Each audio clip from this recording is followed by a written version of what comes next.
in a mystical forest where ancient trees sparkled with magic and colorful flowers carpeted the ground, lived a little girl named Emma. One sunny afternoon, while playing hide and seek with her animal friends, Max the bear, Bella the cat, and Leo the squirrel, Emma stumbled upon a tiny dragon hiding behind a giant mushroom. The dragon was no bigger than a kitten, and its shimmering scales sparkled like 1,000 stars. It looked scared and lost, and Emma's heart went out to it. "Don't worry, little dragon," she said softly. "We'll help you find your family." The dragon sniffed her hand cautiously and then nuzzled against her palm. Overjoyed, Emma stroked its head and whispered, "You're so cute. What should we name you?" "Tiny," suggested Max, making Emma giggle. "Tiny Dragon." As the friends began their search, Bella noticed Tiny Dragon's tail drooping sadly. "Cheer up, Tiny," she meowed. "We'll find your family soon." But as the hours passed and the sun began to set, Emma started to worry. "What if we can't find them in time? It's getting dark." "Don't be afraid, Emma," Leo said, his voice as soothing as the evening breeze. "We just need to ask for help." And so they approached a wise old tree with leaves that shimmered silver in the fading light. "Excuse me," Emma asked, "have you seen a family of dragons around here?" The tree rustled its leaves and replied, "I saw a group of sparkling dragons flying towards the east. They must have been heading to Dragon's Rest."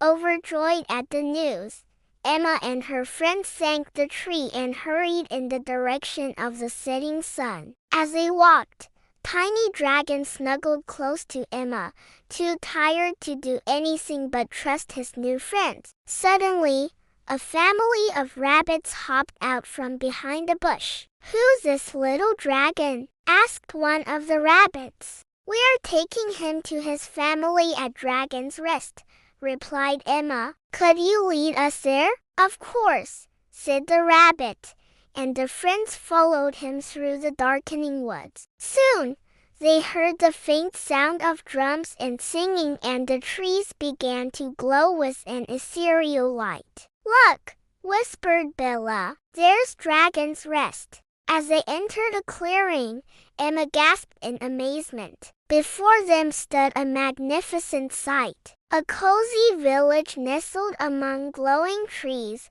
waterfalls sparkled like diamonds, and happy dragons of all shapes and sizes greeted each other with joyous roars. "This is it," cried Emma, her eyes shining with happiness. "This is where Tiny Dragon belongs." But before she could step into the village, a large, grumpy dragon blocked their path. "Stop right there," he roared. "Only dragons are allowed beyond this point." Emma's heart sank. She didn't want to upset the dragon, but she couldn't leave Tiny Dragon here alone. Taking a deep breath, she stepped forward and said, "Sir, we found this tiny dragon and we want to return him to his family." The dragon narrowed his eyes suspiciously. So you're not dragon slayers, I take it." "Of course not," said Leo quickly. "We've brought him all the way here. Why would we harm him?" The dragon seemed to ponder this for a moment. Finally, he sighed and stepped aside. "Very well, you may pass, but please be careful. The dragon slayers are still searching for a powerful dragon egg, and they won't hesitate to hurt anyone who gets in their way." Emma thanked the dragon and hurried to the safety of the village with Tiny Dragon in her arms. The other dragons welcomed them warmly, and soon Emma was surrounded by curious faces. A beautiful dragon with emerald green scales approached her and asked, "Is this our little one?" Emma smiled and nodded. The dragon took Tiny Dragon from her and nuzzled him lovingly. "Oh, my precious baby," she cried. "We've been searching for you everywhere." She turned to Emma and her friends, her eyes filled with gratitude. "Thank you for returning him to us. You have no idea how much this means." Tiny Dragon looked back at Emma with his big, innocent eyes and nudged her hand with his snout. As she stroked his head, Emma knew that even though their adventure was over, their friendship would last forever. From that day on, Emma and her friends visited Tiny Dragon and his family often. They played in the sparkling waterfalls, flew on the backs of friendly dragons, and explored the magical forest together. And they learned that even in the darkest of times, a little courage and kindness can make all the difference.